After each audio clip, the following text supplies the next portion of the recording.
It's a pleasure to be with you all here today for an hour and a half to talk about data journalism. So my name is Shanna Jones, and as you can see, I work for the Office for National Statistics in the UK.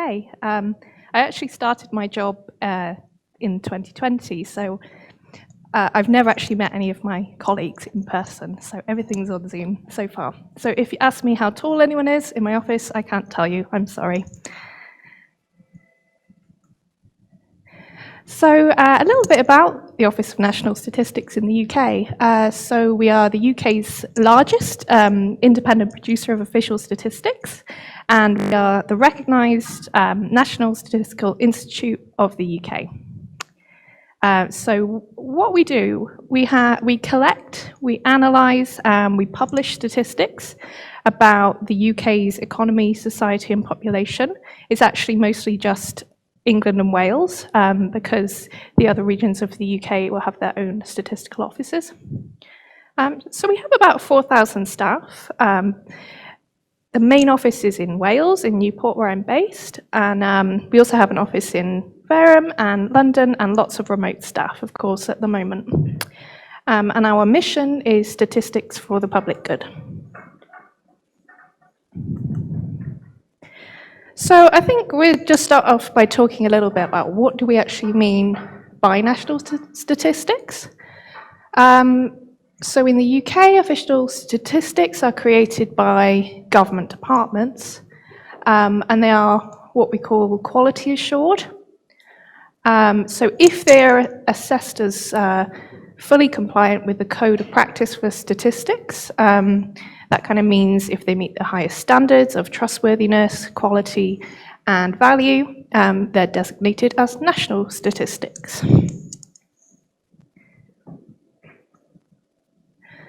So here's a little bit about what we actually collect data on and what we analyse. Obviously, over the last couple of years, it's been largely a focus on COVID-19.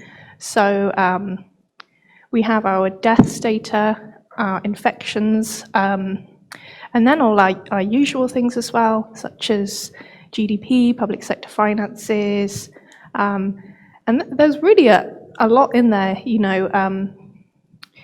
But it might surprise you to know that one of the most popular releases that we do every year is the baby names data, so that can be quite a fun one to play around with.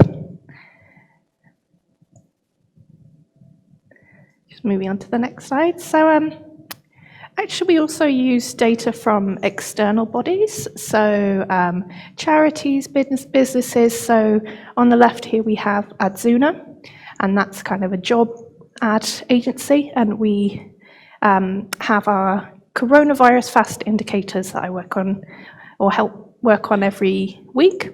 So we use Adzuna as kind of measure of, you know, how many jobs are there and what does that say about the current state of the pandemic.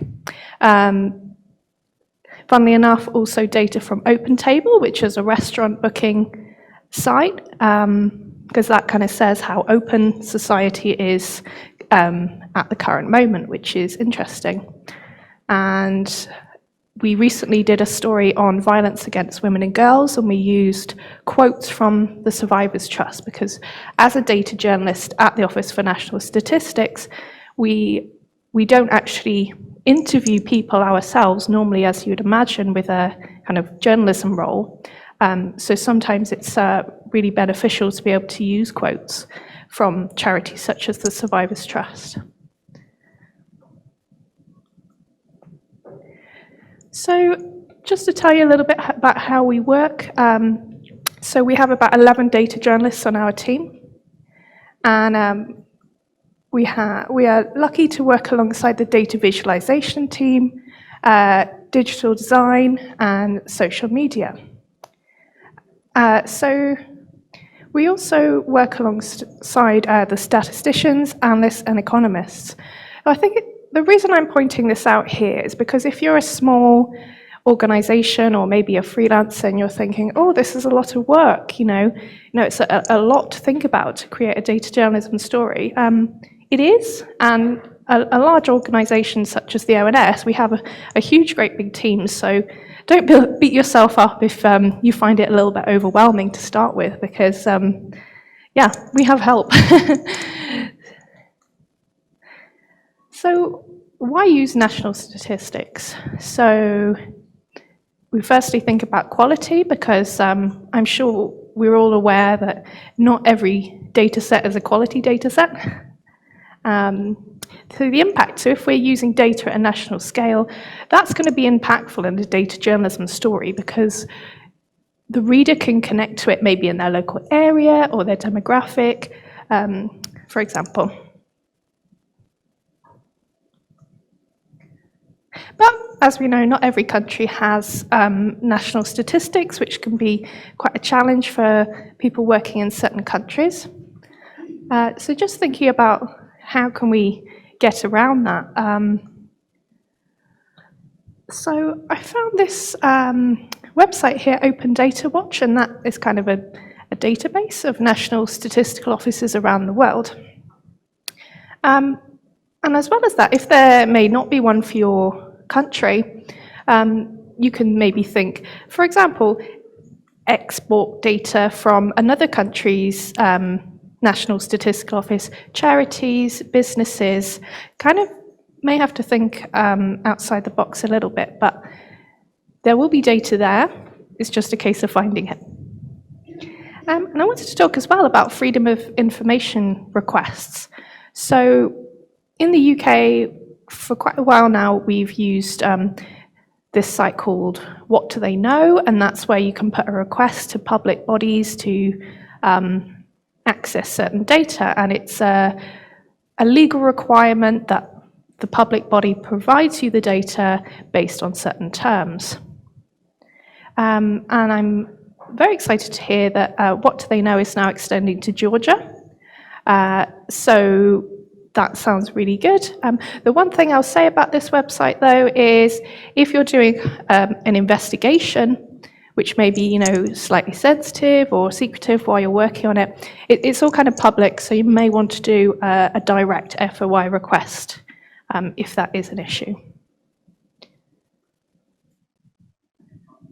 So just to talk about what is data journalism. So when we think about journalism, we think about gathering the information, maybe interviewing people, getting out there in person, and then going back to an office and writing it. So a reporter's going to go and interview a person, but in data journalism, we interview the data.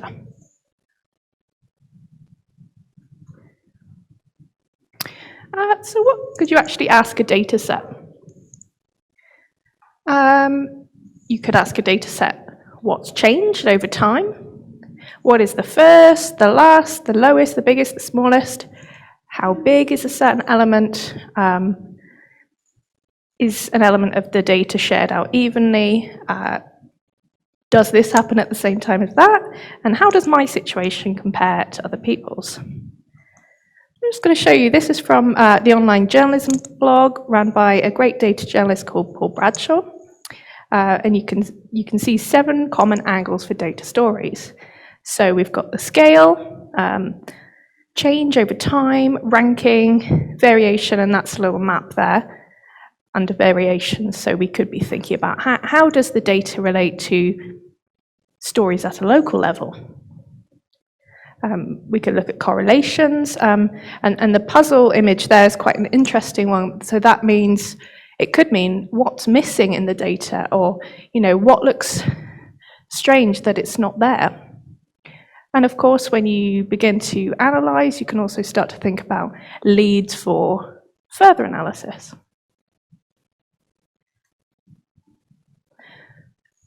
So in the next section, I'm going to talk about some examples, some of the data journalism stories that we've produced at ONS, and a couple of others as well. So I hope you can see this here. So we host all our data journalism stories on this GitHub site called Project Cairo. And for people who've been to DataFest in the past may be familiar with Alberto Cairo, who's a very well-known data visualization expert. So it's named after him. So here are a couple of the most recent stories we've done. As you can see, it's quite a mix of topics, and for a while it was mostly COVID stories, but now we're kind of branching out a little bit more. I'm just going to walk you through a story that we did last year called Diary of a Nation. Now this story was very well received, partly because of the excellent graphics that are in it. So what this was, it was presenting qualitative research from one of our datasets, a lifestyle survey. So it used data to reflect the personal experiences of lockdown. The chronology of it was structured like a diary, and it showcased different experiences for users.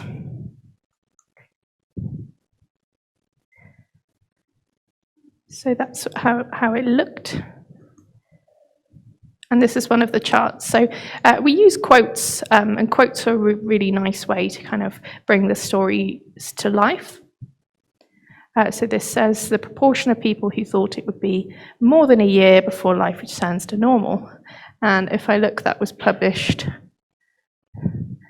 When was the date of that?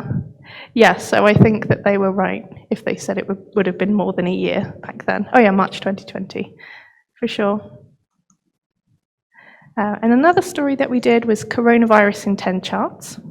So we presented a data-driven review of the pandemic. We started with a long list of possible indicators or charts, and we made decisions based on the judgment of user interest. We didn't want it to become the kind of pandemic according to ONS, so we had a lot of coordination with statisticians on this piece. And we were really thinking about the reader for this. So I think that's a really important element of data journalism, thinking about your reader. So at the ONS, on the data journalism team, we write stories for what we call the inquiring citizen, and that's one of the categories. So the releases in the wider organization, we might have the expert user, or somebody from a business who wants certain information, but who we aim our stories to is the kind of curious, inquiring citizen. So this is supposed to scroll. I'm very sorry, it doesn't seem to be. You can read it a little there.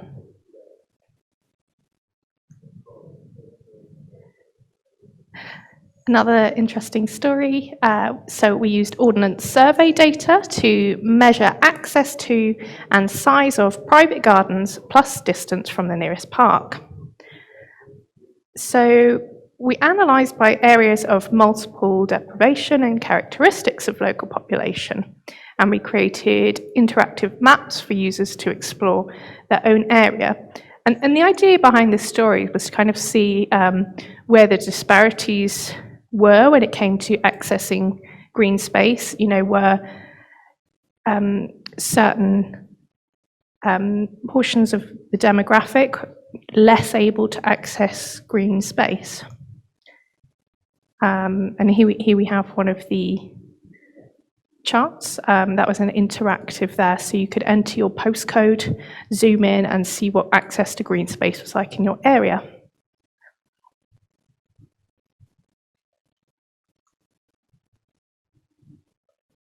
So as you might know, another element of the ONS is we run the census every 10 years, and they have a whole kind of separate team for that. And it takes years to prepare the data to be ready for this stage where we can actually create data journalism from it. So the most recent census was very recently, and that's not going to be ready for a couple of years yet. So in some areas of England and Wales in 1961, more than half of homes didn't have an inside toilet. And I think this is a really great example here of how you could kind of find some quite surprising findings in data. So we were just exploring 50 years of change since 1961.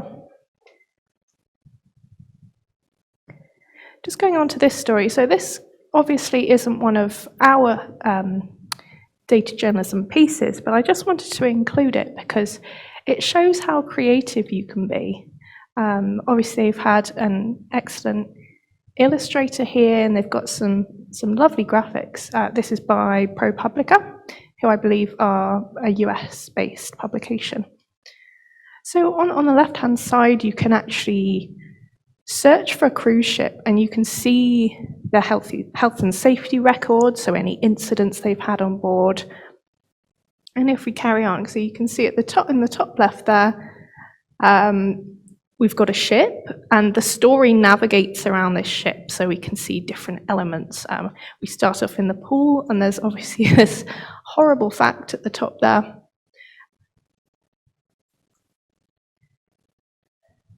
So here is when we've zoomed in slightly to see a bit more about the Norwegian gem. And I must say, after reading this story about cruise ships, I've firmly decided that I will never go on a cruise ship. Not that I wanted to anyway, but this has certainly cemented that. So lots about health and safety incidents, lots and lots of Coast Guard inspections, and even deaths, which is very worrying because apparently they don't have the same kind of laws out in international water. So I think there's an issue with accountability there.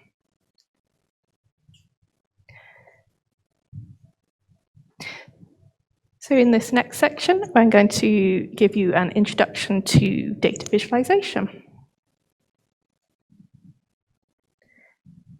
So what do we mean by data visualization? It is how it sounds really, so we're representing the data by visual means. And the choices you make in how you represent the data are very important. So they will affect how clear your graphic will be to the reader and how your reader understands the information you're trying to get across. So different charts can highlight different aspects of your data. And you must consider what kind of data you have.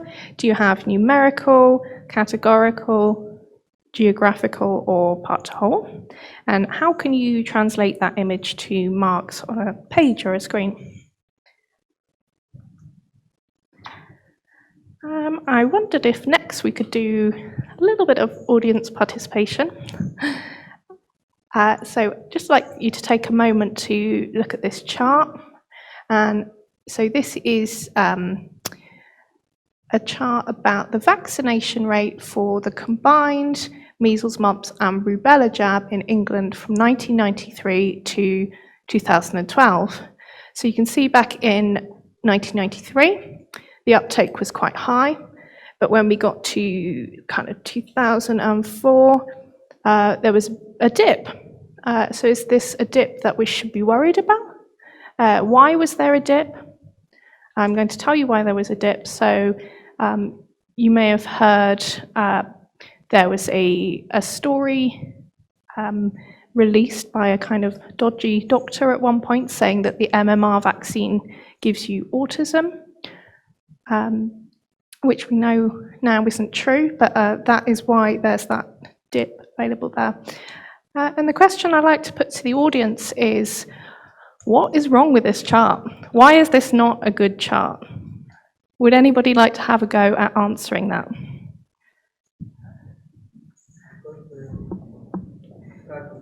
Sorry. Yeah, sure. I think it starts with the zero, and that's the problem, because we can't see the actual change within the time frame. So you think that the context could be added to the graph a little bit more? I think that if we start this chart, I don't know, at 60% or something, the actual movement will be clearer. This is one thing. Second thing, I believe that the bar chart will represent it better. Yeah, thank you. Would anybody else like to have a go at answering?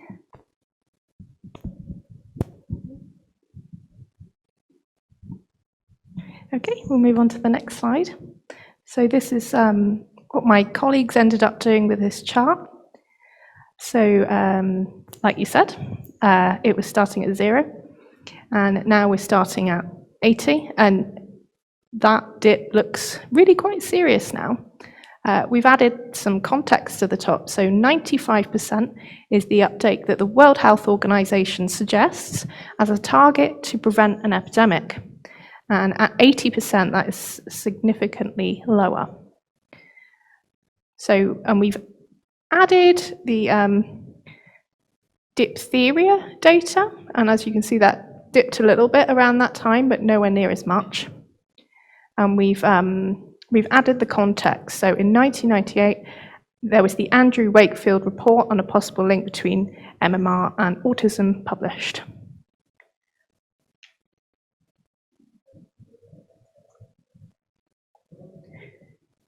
Okay, moving on to the next chart. So this represents female representation in the Federal Senate in Brazil, 1990 to 2010. And if you can't quite read it here, it says the Federal Senate consists of 81 seats. So it focuses on the increase here, but we want to know what's the real story. And again, I'm going to put it to the audience and ask, what is wrong with this chart? If anybody would like to have a go at answering that.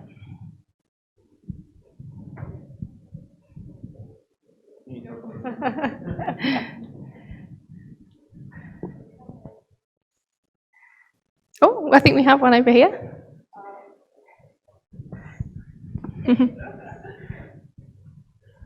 In this chart, we don't see the whole story, it's just only 15%. We want to show more what part of the 100% only is female. In this chart, we see that the situation becomes better, but it's actually not enough. Yeah. Thank you. So it's better to show the whole 100% and the part of it. Thank you. Moving on to see how my colleagues showed this in the end. So yes, so we brought out the equality story by zooming out to 50%, and 50% is absolute equality. And then the UN suggested minimum proportion of women in the Senate was 30%.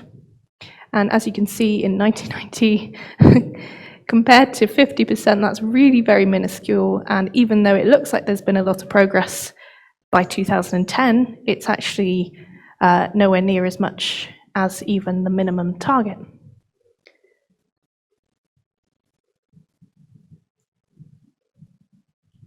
So if you're not familiar with using tools to create graphs, there are some really, really good online tools that can make charting pretty easy. So you can use these alongside Excel or any other tool that you're more familiar with. So we have Datawrapper, which is just so easy to use. I mean, for any of these, it's a little bit tricky to get your head around to start with, but they have lots of blog posts. They have, there's lots of general blogs online as well that will help you learn how to use them. And once you've got your head around them, it's very easy. And next, we're going to move on to the task. So we're going to do a step-by-step data journalism project. We're going to offer you the opportunity to create your own story, and we're going to walk through the process of creating a data journalism story. So you can choose from the example data sets or find your own. It's completely up to you. And please feel free to send your project in for any feedback at the end if you wish. So the example data sets that we've got here are A-level results, baby names from the ONS, and Olympic athletes data. So I don't know if we can, if anybody would like the actual links to these, please let me know. But either way, we'll walk through the steps now. So once we've got our data downloaded and up on our screens in Excel, The first thing that you want to be doing is inspecting the data set. So you want to just really have a nose around and get a good idea of what your data set looks like. So first of all, how many rows, how many columns does it have? If it has a huge amount of rows, you might notice that Excel is struggling with it. So you could either use something like Python or R, or if you're not familiar with coding languages, maybe you could try and even chop the data set in half and do it in two parts. That could also work.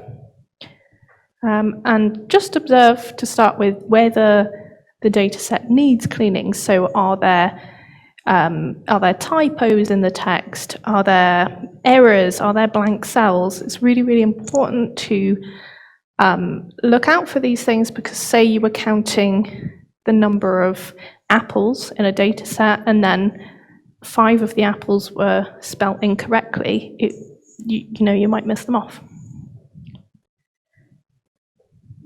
Also become familiar with the names of the columns and the content in cells. Something I've often noticed is column names can be very long-winded, and it's totally fine to rename them to whatever you want to call them to make it a bit easier. And the last point here, I think, is extremely important. So you can't assume anything when you just look at a data set. Often, especially with national statistics, there'll be a separate document that you can refer to, kind of a help document, to make sure that you understand everything that's in that data set. However, if there are elements that you are still not quite sure of, certainly at the ONS, the statisticians tend to have an email address that you can contact and ask, because the statisticians want the data to be represented correctly.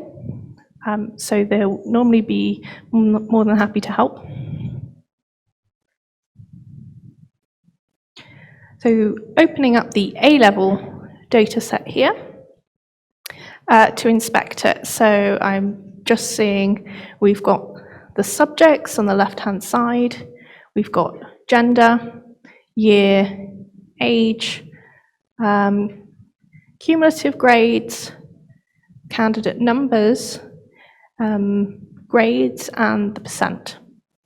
Okay, so if I was doing this on my computer, I'd open the columns up a little bit to see what's in there, scroll up and down, go right to the bottom, count the number of rows, and just have a look around. Step 2, cleaning the data set. So if you, in your inspection phase, have observed any missing data, errors, or anything else that may make the data set unworkable for analysis, now's your time to clean it up. So your very first thing you want to do is create a copy of the data set, usually in a separate tab. And also look out for formatting errors in this stage. So, for example, if the data set has previously been a CSV file, the comma-separated values may be shown incorrectly. You can use tools in Excel or your coding language to rectify this, for example.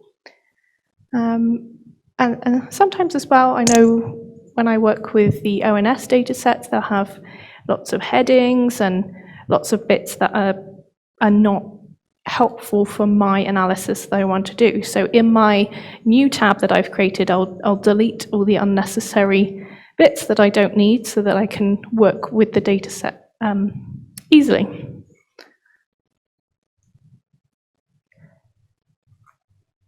Oh, that's not meant to be there, sorry.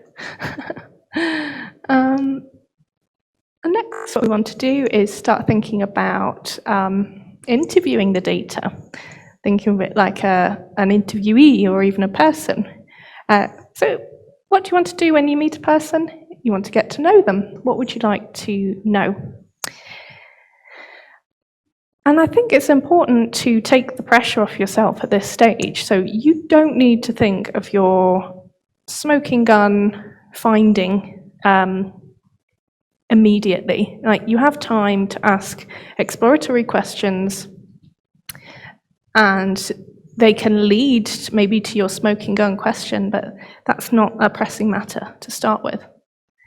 However, depending on the context, you may have a hypothesis from the start, which is great, or you can observe and take leads from your analysis and go from there. It may help you to have a document where you list questions and just keep a record of what you've been finding throughout your research. And remember, of course, answers can lead to further questions, which can lead to your headline.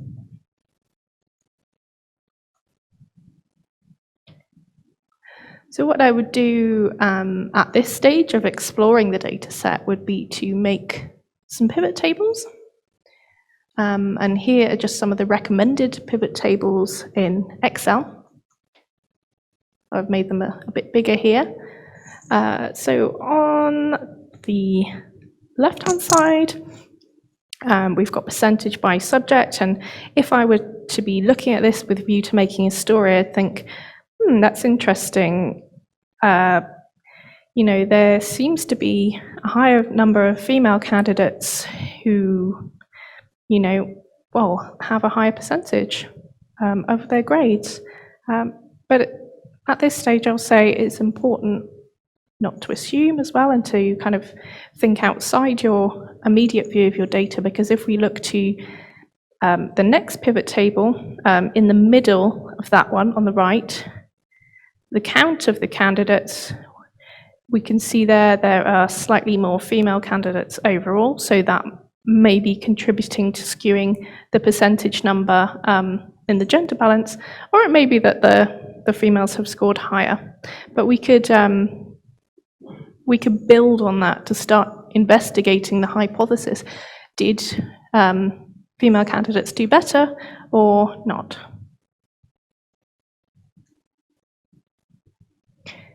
So moving on to step 4. So many of you may be really familiar with Excel, being data professionals, but if you're not so familiar with the kind of tools that you would need to create a data journalism story, I'm just going to say that Google's your friend. Like, you can find out anything that you want to know really from Google, and where there's a will, there's a way. If you're thinking, I'd really like to do this certain analysis, you will be able to do it. You just have to keep looking. But at the same time, don't be afraid to ask your friends or your colleagues, because that can really save you a lot of time. And also what I would suggest is, if you're new to this, kind of build up your analysis toolbox, give yourself little tasks and go from there. And in the analysis stage, it may be really helpful to chart your data in something like Datawrapper, so you can see trends and see patterns without necessarily having to put that in your final piece.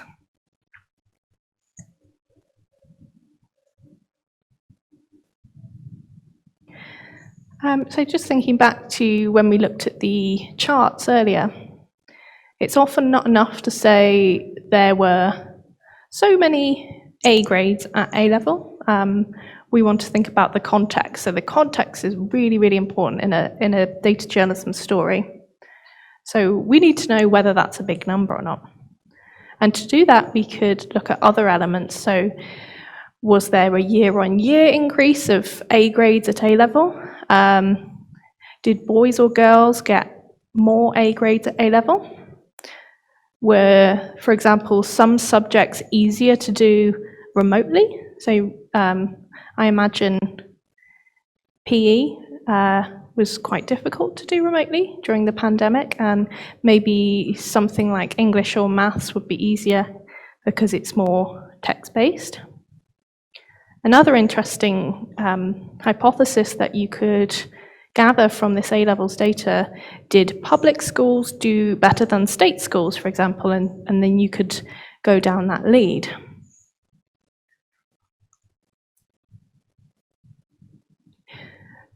So this is a very vital part of creating a data journalism story, so finding your top line. So finding your top line is really going to be the difference between somebody scrolling past your story or stopping to read it. So it's got to grab them and it's got to grab their attention. So what is the top line? It's the most interesting or newsworthy, exciting or shocking part of the story. And it also sets the angle of the piece. When we talk about news angles, that's what we mean. So I think it's quite useful at this stage to put your tabloid editor hat on. So think of the most outrageous headline that you possibly can from your findings, and then of course you can tone it down afterwards depending on your publication or where you're publishing it, but it's just quite nice to have that in your mind to give it a bit of a lead.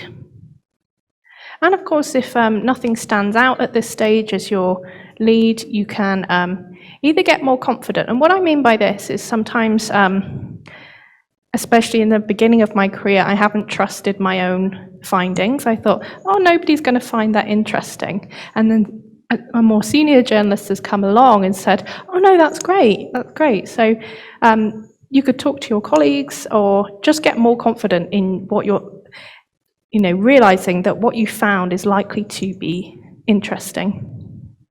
And if that's still not leading you anywhere, go back and do some more analysis until you find something and come back to this step afterwards. Okay, so I've messed up these slides and I'm going to have to go back. There we go. So the next stage is to structure your story, decide on your format. So we want to decide whether it's going to be a news style piece. And if it is going to be a news style piece, the way that we structure that is to do the inverted triangle. So we start off with the most newsworthy information at the top, straight off the bat, so the who, what, where, when, why, how. We then go on to further important details about that, and then go on to other general information or background information. So that's one way of doing it.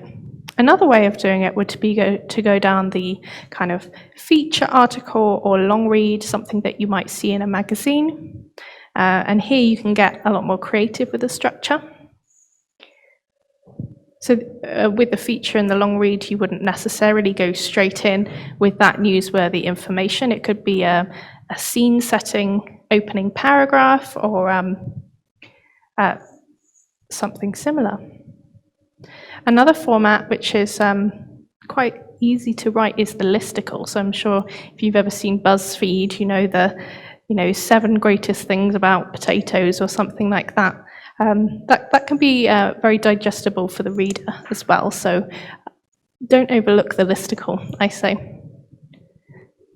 Of course, you could be looking to do an investigative piece. So your finding that you've just come across in your dataset could be just one part of a large investigation with many, many other datasets, many interviews and other research.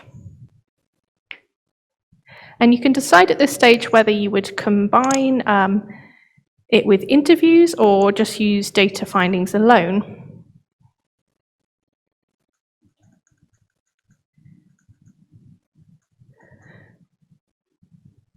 And next we think about charts. So I will say with charts, use them sparingly. You don't want lots and lots of charts throughout your piece. It just makes it too much work and it's not valuable for the reader to have so many charts. Keep it simple. Don't try and make a chart too complicated.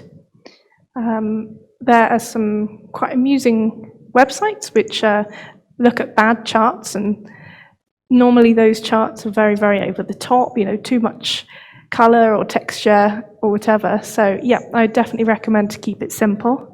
Think about a bar chart if you can.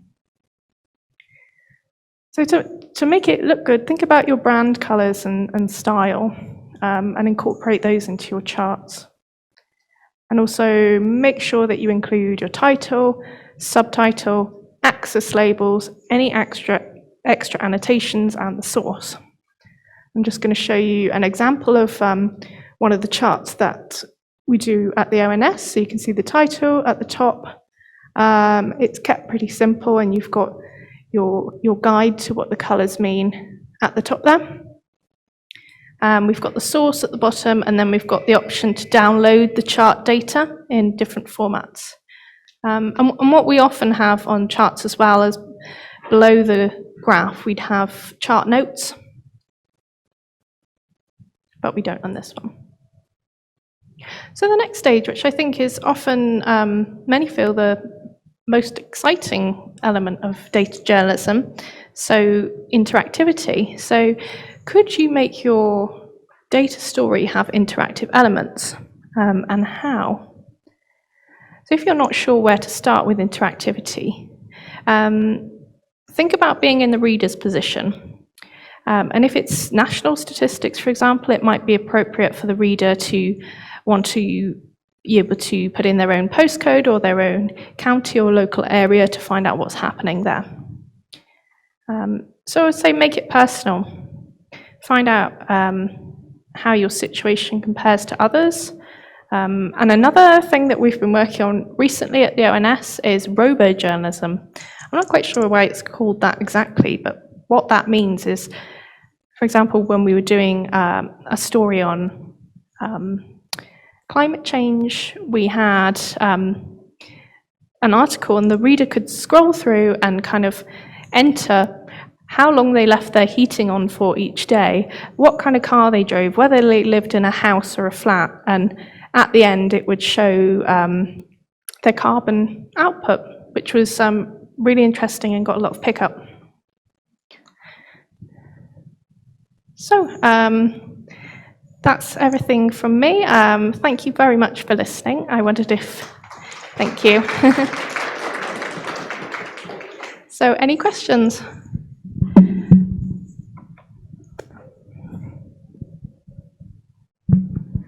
Thank you so much for this very comprehensive guide, like how to approach data journalism. I was wondering, like, as I know, before joining this National Office of Statistics, you were like a freelance or independent data journalist. So I want to ask you, like, what is the difference between being a journalist, being in the position of watchdogging government, and then moving on the other side where you are still a data journalist, but you are affiliated with the public agency, if I understood correctly, right? And you approach stories differently because you have different tasks from your employer. How does it work? Thank you. That's a really interesting question. So yes, I was a freelance journalist before I joined the ONS, and I was doing stories in West Africa and in Europe, which was clearly very, very different. I'd say the main difference in what we do at the ONS, so we are actually at what they call an arm's length from the main government. So what we do is independent. So what we keep neutral on political matters and policy, etc. But the main difference, I'd say, for me personally, from a journalistic point of view, is that I won't be, interviewing people or going to all sorts of different places to find stories. I will be contacting, emailing, ringing up different departments within the ONS. So how it works is you'll have different groups of statisticians. So there'll be the crime team, there'll be the infections team. And if we want to do a story as data journalists, our first point of call would be to contact that business area, as we call it, to see whether they'd be happy for us to go ahead and make a story. So that's very, very different for me. Yeah, thank you for your question.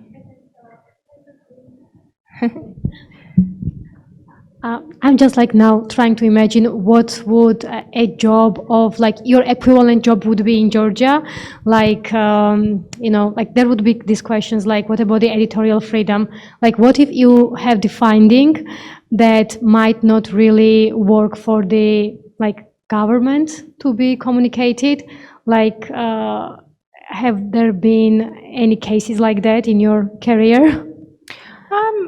No, not really, because we tend to stay, well, we do stay neutral to all the data that's coming out. So we just present it as it is, and it's not for us to comment on. It's for other people to make up their minds. So very often we'll publish something, and the media will then come along and put their ideas on it and their slant on it. So they're welcome to do that, but that's not our job. It's our job to kind of present the raw data as it comes without making comment.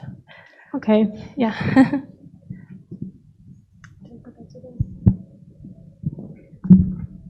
So first of all, thank you for your great speech. It's really inspired me. And I want to ask that you talked about the creativity, the data representation, and I want to ask how should we manage the balance between simplicity, non-biasness, and the creativity for the data presentation, data visualization? So should we really think hard about simplicity and creativity balance? So if we make our data more creative, our visualization more creative, sometimes it can get biased results. It can seem some biased picture about data. Oh, okay. Yes, yeah, that's really, really important. So I would say, if possible, speak to the data owner about this, and speak to statisticians, because it's just so easy to represent things incorrectly. Regularly in my role, I'll go to the business area and say, "Oh look, I found this really shocking finding," and they're like, "No, that's not right," for some really silly reason. Like in the A-level data where I showed you, when I first saw that section about girls getting higher percentage than boys, I thought, oh my goodness, that's a huge finding. And then you just look across to another piece of data, it's like, oh, it's because there are more girls than boys, so of course there's a higher collective percentage. I think a very amusing example of this is something I saw on Twitter not so long ago. It was I think it was talking about COVID cases in the West Midlands, and it said, oh my goodness, Birmingham's got the most cases, and then comments from statisticians underneath were saying, that's because Birmingham's got the most people in that area, and they hadn't adjusted it for, you know, the amount of people. So there really is so much to think about, and I think the most important thing for you to do if you're creating a data story is to not try and do it all, and don't beat yourself up if you get something wrong, because the statisticians have very specialist knowledge, and they're the ones who can tell you, and your job is to tell the story. Okay, thank you for your answer. Do you have any additional questions? Maybe online, Jubot? Do you have any questions there? I have one question.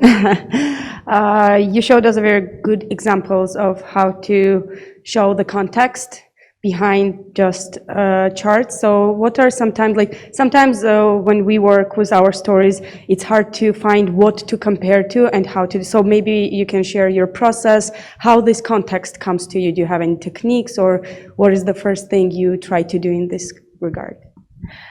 So I wish that one of my colleagues from the data visualization team was here to give you a bit more detailed answer, but from observing them, I'd say that it's kind of trial and error. So they've kind of learnt their craft, and they've learnt what to look out for, which I think is amazing. But that's not my specific area of expertise. I have one more question, I think.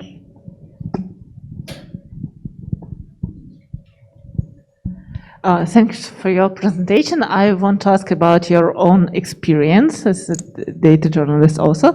Did you have such project that started from the great idea, that interesting idea, but then when you started to work with data, you found that there is no interesting cases or insights there, and you just stopped to work with it? Did you have some such project, maybe you can share with us some, like the, not the a great story from the start to the end and publication and a great visualization, but from the start and when you stopped to work on it without publication and graphs, actually.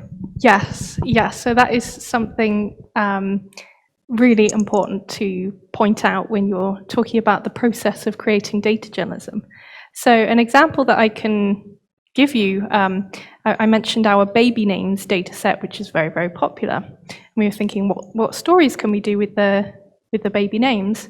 And one idea that one of my colleagues has was, are baby names kind of becoming more androgynous? So the way that we looked at that was we looked at, was there a year-on-year increase of names both appearing in boys and girls data sets? And we thought, oh, it must be. And it wasn't. So we had to bin that one. And yes, it does happen quite a lot. And I think it's an art, really, of knowing where to stop yourself so you don't waste too much time.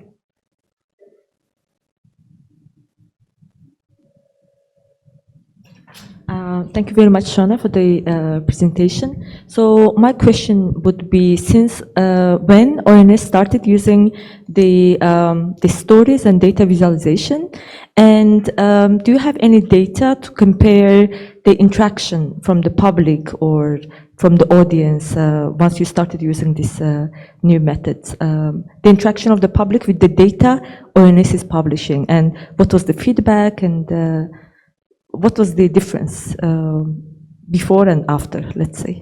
Thank you.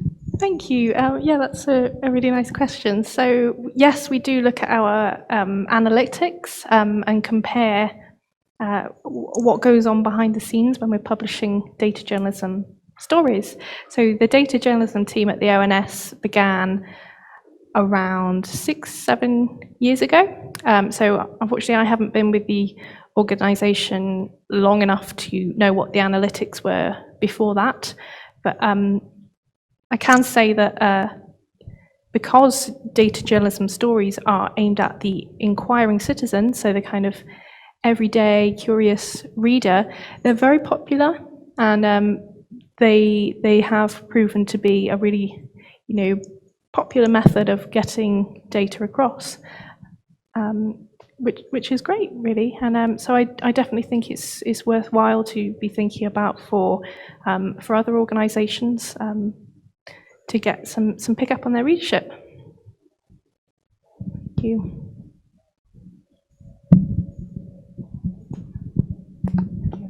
Hi, I'm Azada from Kyrgyzstan. I work in Kyrgyzstan. So basically, we do have our National Statistics Committee.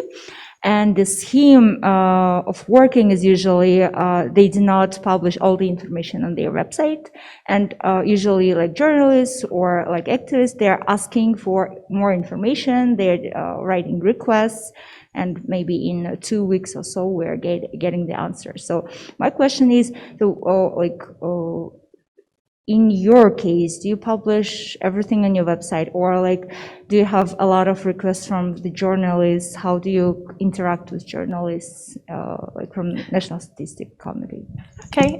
Yes. So we do publish all our data on the website, but as well we have obviously our freedom of information stuff. So citizens or journalists do contact us regularly and say, can I find out this or that? And we have a section on our website where we publish the findings or the releases. So that can actually be a really interesting place to find stories for other journalists.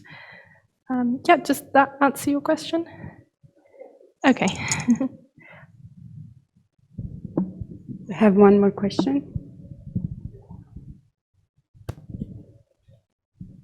I wanted to ask one technical and one non-technical one. On the technical aspect, at least when I was taught data visualization for the first time, I was told try to reduce as much as possible ink that is not related to data. So in two of the examples that you highlighted, there is, for example, special lines to provide context.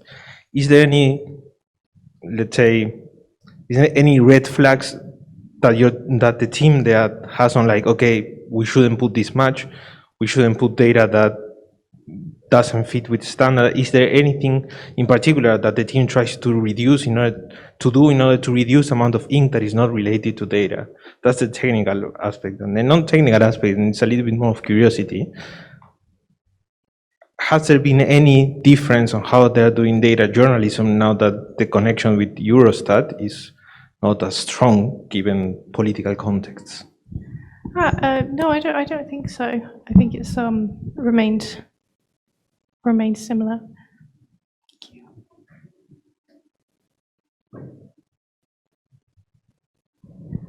You mentioned these like great examples of robo journalism. I didn't know that it was called robo journalism, but it's like really cool, interactive kind of visualizations.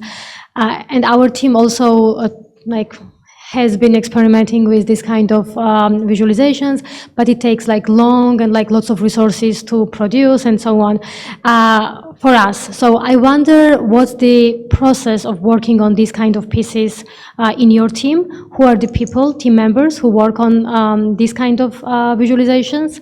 What is the process like, and how long it takes usually? Like I know, like I had this question, like how long it takes to like produce this kind of visualization, but like on average.